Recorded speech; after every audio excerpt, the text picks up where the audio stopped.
And we're live. How's everybody doing out there in Facebook land? So, big things going on today. Let's go ahead and hit it while we're at it. Debates last night. Who watched them? You paying attention? See what was going on? And really didn't get much opportunity to really sit and enjoy the debates, thankfully. I was at the Harp last night with friends. We were watching, paying attention to what was going on. Of course, the problem is when you're at a watch party in a bar, you got all the background noise and boom, you really aren't quite able to enjoy the full scope of the train wreck that was last night. And it is what it is. So let's go ahead and knock out some of the stuff. Remember, like, share, comment. Those are the things that make sure that the algorithm sends my stuff out. Lets the rest of the world know how important what I'm saying is to you. Also, gives me a chance to understand what it is you consider to be important. What things keep you going? What things do you want to see get done in Congress? That's the feedback we get. So, let's go ahead. Debates. Okay, you got two men sitting up arguing over other people's toys. Yeah, they're not even arguing over their own toys. They're arguing over other people's toys. Yeah, it's about what they're going to do with your money. Straight and plain and simple. Trump wants to do this with your money. Biden wants to do that with your money. Guess who's getting caught in the middle? You. So, you step back and you think about exactly what it was they said last night. And this goes back, okay. Let's go ahead and talk about some of the issues. One, Biden gets up and actually starts complaining because Trump didn't support the troops by refusing to allow a couple $100 million in military equipment to be purchased by United States law enforcement across the nation. Okay. We're having problems right now with police brutality in major metro areas all across the United States. Idaho, Boise, we don't have a problem here. Not in Boise any.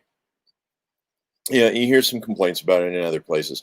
But the thing is our news goes out and they make it sound like Portland is in our backyard. They make it sound like Seattle is in our backyard. Kenosha is in our backyard. Folks, every one of those places is close to about 600 miles away from Boise. None of that stuff is in our backyard. Yet, we still have issues that do need to be resolved. We have one of the highest Department of Correction participation rates in the United States. Yeah, literally 4% of the adult population in the state of Idaho cannot carry a gun because they are a felon. And it doesn't matter whether they're in prison or whether they're on probation, they are a felon, still involved with the Department of Corrections. They're not allowed to carry a gun. They're not allowed to vote. Okay, 4%, nearly 5% of the state of Idaho's adult population, 1 in 20, do not enjoy the full rights of being a citizen of the United States. And a lot of that has to do with the mass incarceration and the over-policing that is associated with Joe Biden's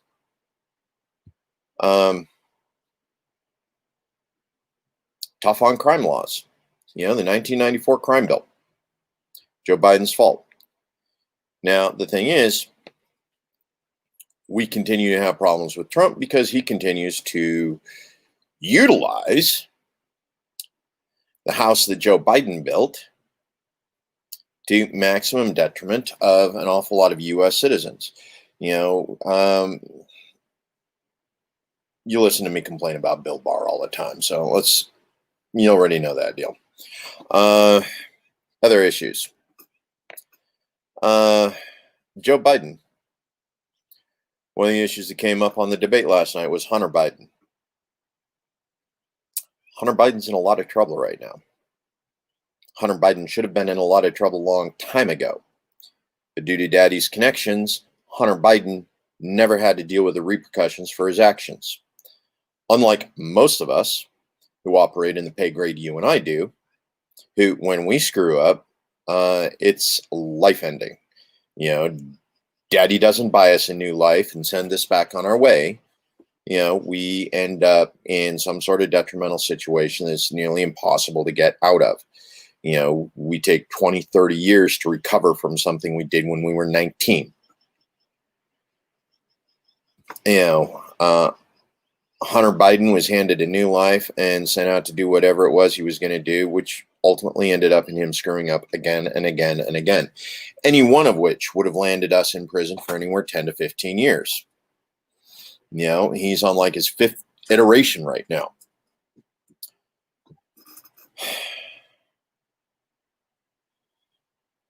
Not that Hunter Biden should be a reflection on dad. But if dad's bailing you out, that's a reflection on dad. Okay. So do with that what you will.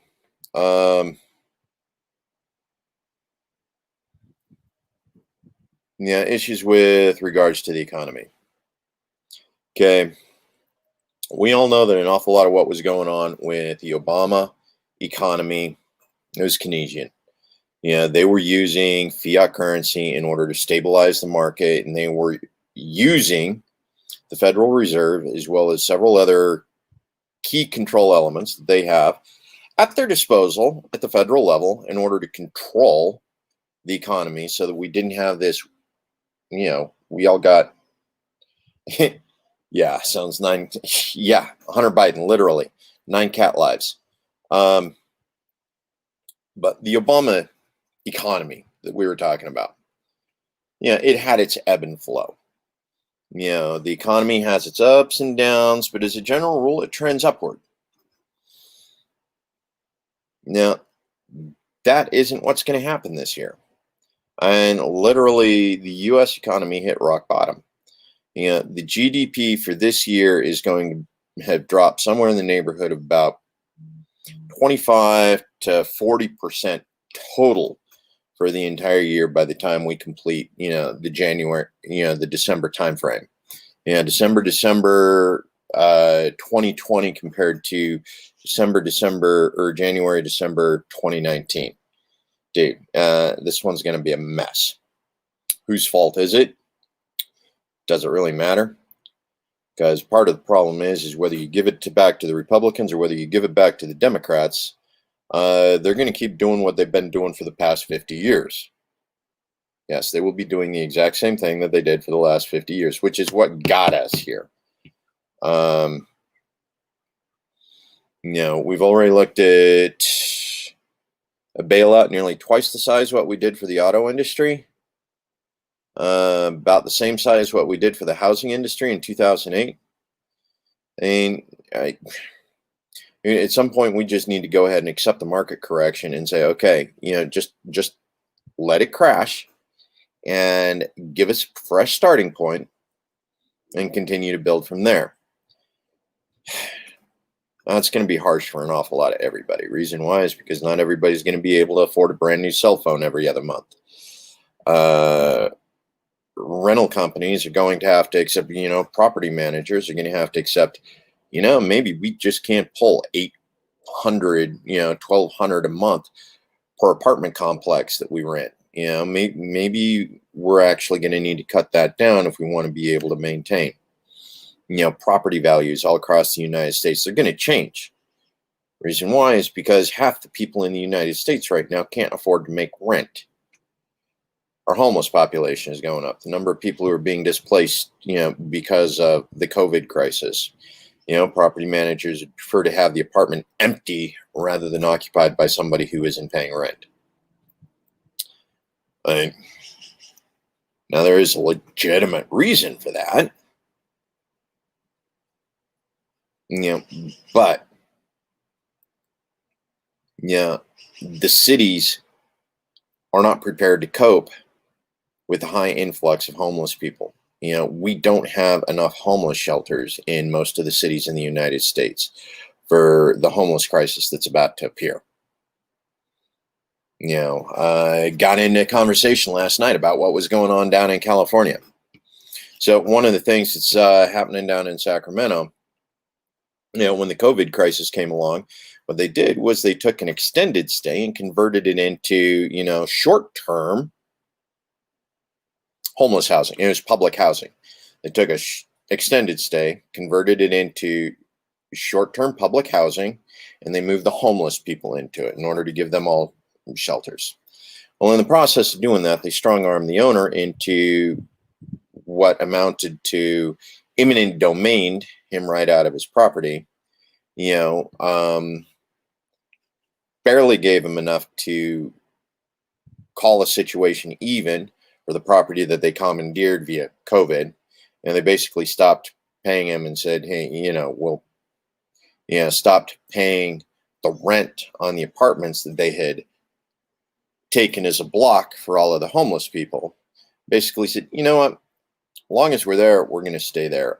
You can let us buy the entire property via eminent domain for essentially what you still owe on it, or we can drag this out for the next 2-3 years. And so literally we got strong arming like that going on down in California. Now they can do it here too. Reason why is because we got enough hotels. We got a couple extended stays in the Boise area. We got enough things where literally Mayor McLean can do that if she so chose. I'm really hoping that's not the particular tack she uses. But as we start to see what starts happening in other major metro areas related to COVID, housing issues, the availability of certain apartment complexes and housing, we got a couple old abandoned motels and hotels up on Federal Way right now. Their property, I wouldn't want to live in them. They've been empty that long. But, we have areas that can be converted over to public housing. Now, I will not lie. That is not a libertarian solution. It isn't. A libertarian solution would be working with a cooperative, making arrangements, like a homeless cooperative, a renters cooperative, Boise Renters United. One of them I like. That's a cooperative. It's a union after a fashion. It's a renters union, and you can make arrangements with something like this where as a collective, as a union, as a group, you could go in and purchase, one of these apartment complexes or motels. Red Lion is being used for homeless right now. That's one of those things. Boise City is actually paying the Red Lion, what their rental fees are. Kinda. They got a city rate, they got a government rate, an extended stay arrangement. But yeah, the Red Lion's being used like that right now. And I know the Red Lion was focused primarily on families. And so in order to get the billet for one of the Red Lion positions, you actually had to have kids involved. Most of the other situations where it's, just a couple, man, woman, or just a man, most of them, they're still living either through the shelters or some other arrangement. But yeah, Red Lion definitely kicked in, and they helped by giving the city a rate in order to help homeless families. But that goes clear back to the start of the COVID, 6-7 months ago. No, they're still doing that. But yeah. So, but as far as a truly libertarian, so that would be allowing a group cooperative, right of association, freedom of association. These people can get together and negotiate some sort of agreement where they come together and they pool their money, they pool their resources, they pull a credit or however they manage to do it and purchase, one of these complexes, an apartment complex, so that the money continues to stay, and it reduces their costs as far as rent goes. And if there's a surplus, it goes into repairing, upgrading, and helping others in the community.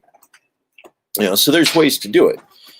that are very much libertarian mindset.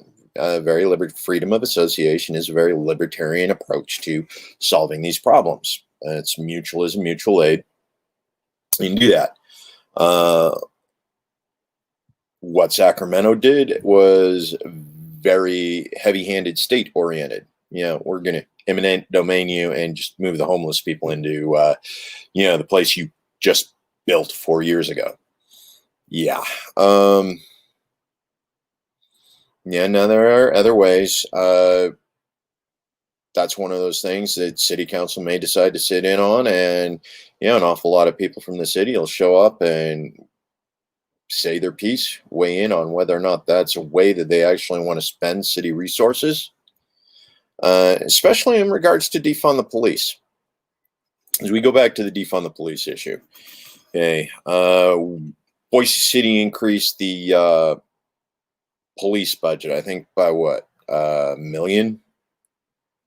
More than what it was last year, while Black Lives Matter and a number of other organizations were interested in trying to do a defund, that is, take the police funds and convert them into social funds, like resolving homelessness. The police budget in the state of Idaho actually has an annual budget that's allocated to giving homeless people hotel rooms on nights where the temperature reaches a certain degree. Yeah. And this goes back to the fact that we still have a Supreme Court case that's waiting to be heard about, putting homeless people in jail.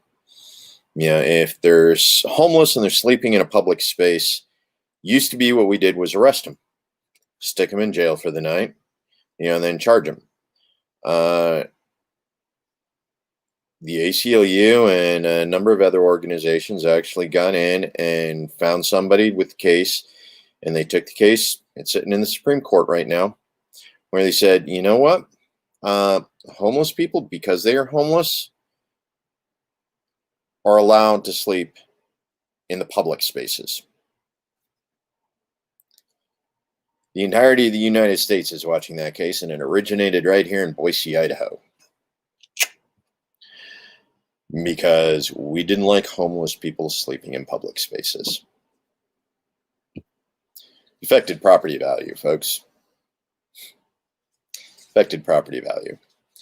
Now, when you realize that you'd rather spend money putting homeless people in jail because it affects property value, you start to understand that it's no longer the people that run the government. This is capital interests that run the government, which there's an awful lot of ANCAPs out there that are going to bust my chops over this. But when special interests pay for special favors from government, guess what? That's not libertarian, dudes. It's not. Yep. Developers, property managers, anytime they can afford to put together a lobby and go to Congress or go to the city council or go to, even county councils, and say, hey, we want you to write a regulation. We want you to write a law. We want legislation that gives us an advantage. That's not libertarian, folks. That's not free market. That is protectionism.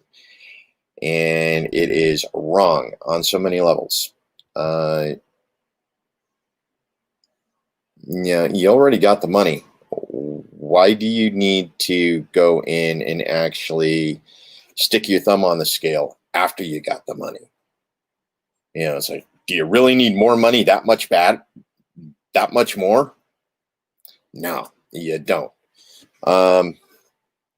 So what were some of the other things that came up on the debates last night that were a real crisis?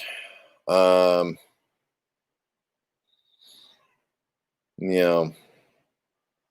there were a couple of different things. Those were the big highlights for me, the things that made it an issue. The thing is some of the things that we're talking about, oh God, Proud Boys, stand by, stand down, or whatever it was he said. Trump has a cult of personality in the United States. It exists. You see the convoys with the Trump flags. You see the Proud Boys show up to, do the little live action role playing with the Antifa guys. Which is really sort of ironic because, they love to talk crap about all of the Antifa guys. Okay. A lot of these are young kids, 19, 20, college, and here you got a bunch of Proud Boys, like 40, 50-year-old, bikers and veterans and hard asses, blue collar workers that I don't know when they found time to get off of work to go harass teenagers halfway across the country. Yeah, stand back, stand down. And seriously, you can pick up and drive halfway across the country to harass a bunch of teenagers who are playing around in their own backyard trying to make things change. Well, one, you're not actually working on your own community. You're deliberately going out of your way to invade somebody else's community, somebody else's space, and telling them how they're supposed to do business. One, that's not the American way. That's not, stand by, stand down.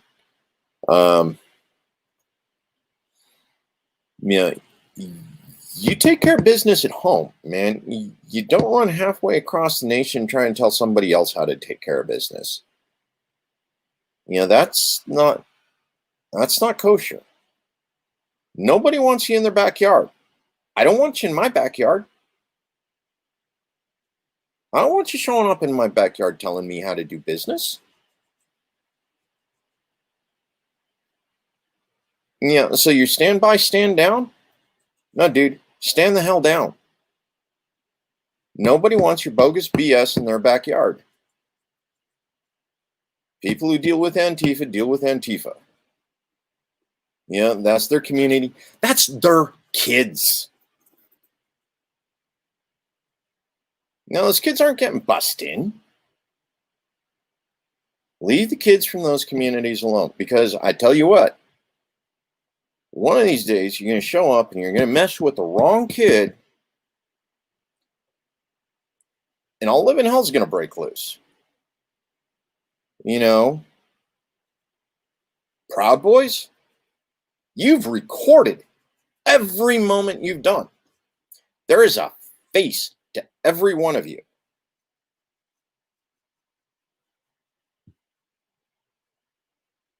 There's enough resources out there. The local incident here. The local incident right here in Boise.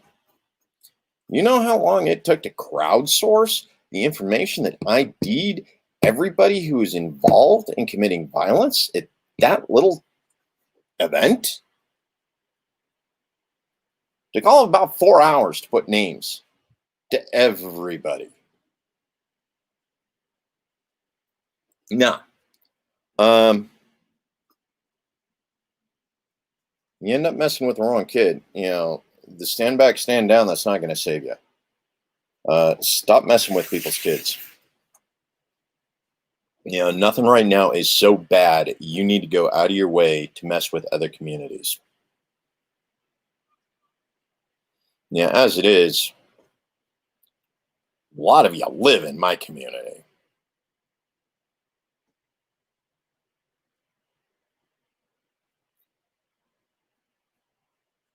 This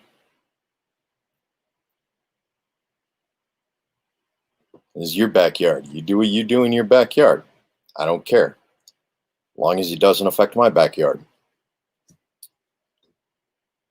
Sooner or later, though, you're going to go out of your way to mess with people. And they're not going to take it anymore. And the cops are going to pick up the pieces after the fact. Not when it's happening. After the fact. Because that's when cops pick up the pieces. We do a pretty good job here in Boise. Most of the time when we end up with two people on opposite sides of things, the cops are pretty Johnny on the spot. A lot more Johnny on the spot than they were that one particular day back in July or June, A lot more Johnny on the spot now. And that's because some people made them be that way. But yeah. Anyway, enough about the stand by, stand down. Of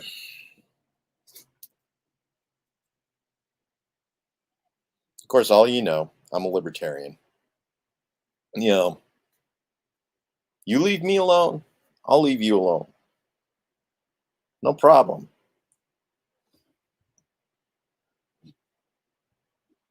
As long as you leave everybody else alone, I got no problem.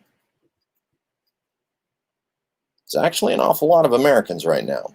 Leave me alone, no problem. Leave other people alone, no problem. You want to do your thing with your buddies, go do your thing with your buddies. No problem. It's that simple. Don't hurt people, don't take their things. Don't take people, don't hurt their things. Why is it so hard, man? Why is it so hard? Okay, other things. Neither one of them dealt with a war on drugs. Hunter Biden and his drug addiction came up.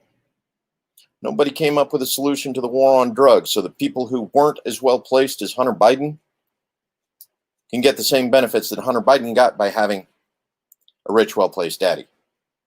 So neither one of them are going to work on the war on drugs issue. Neither one of them are going to work on, the over-policing issue. None of them are going to work on prison reform. Both of them, neither one of them really addressed the issue of bringing our troops home.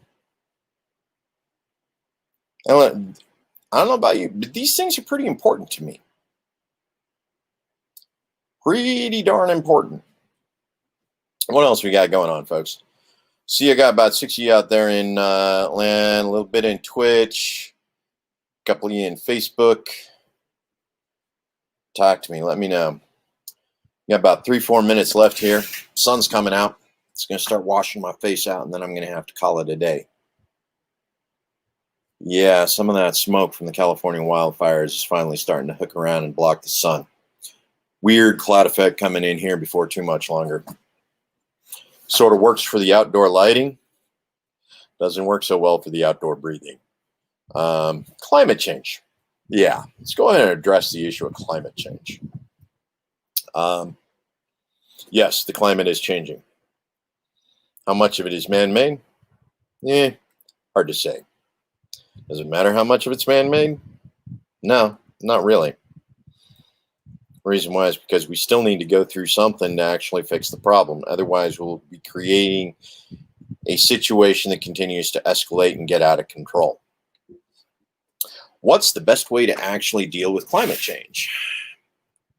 Well, thing is during Biden's tenure as vice president, they actually came out with some climate change options. They did some heavy subsidizing of a green energy company. I think it was Synertech, something like that.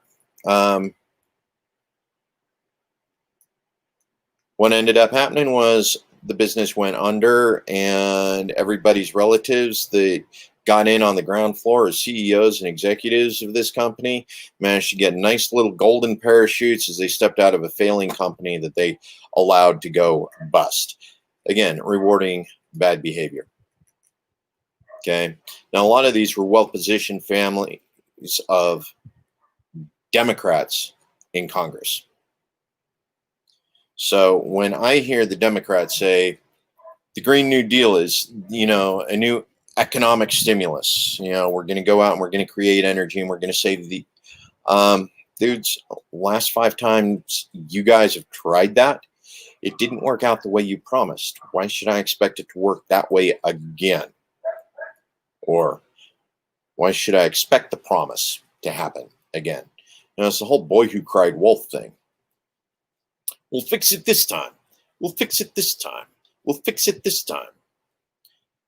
How many times do you go to the same contractor after they screw it up and ask them to fix it, especially when they bill you every time they come out to fix the job that they didn't do right the first time. And that's what it is when you elect Democrats right now. That's what it is when you elect Republicans right now.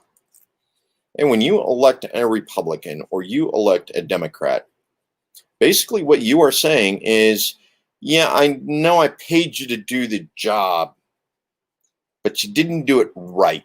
So I'm going to pay you again to do it over. Except you've been paying them again to do it over for 40 years straight now. If I were a homeowner, I'd get a different contractor. Honestly, I would. That's just me. You know, it's where we're at right now with the United States. The United States is our home. This is our home. America is our home. We want to fix it. We want to repair it. We've paid the same two contractors for the past 70 years to come back in and fix what the last one screwed up.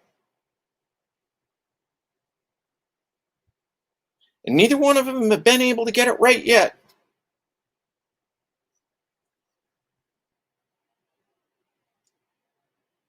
"2020,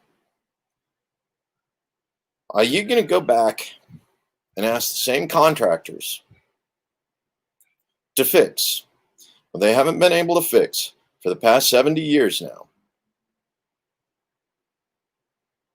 I'm going to choose them so you can pay them again to do what they still can't do." 2020, vote gold. As must feel, you know, man. Okay.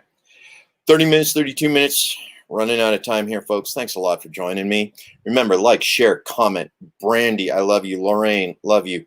Glad you guys came in. Ina, appreciate it. Absolutely, 100%. Love you guys all out there in Twitter, Twitch, and Facebook land, YouTube land. Go to my campaign site, donate, like, share, comment. Remember, friends, well, family, friends, community. Together, we can build a better home. Love you guys. Vote gold.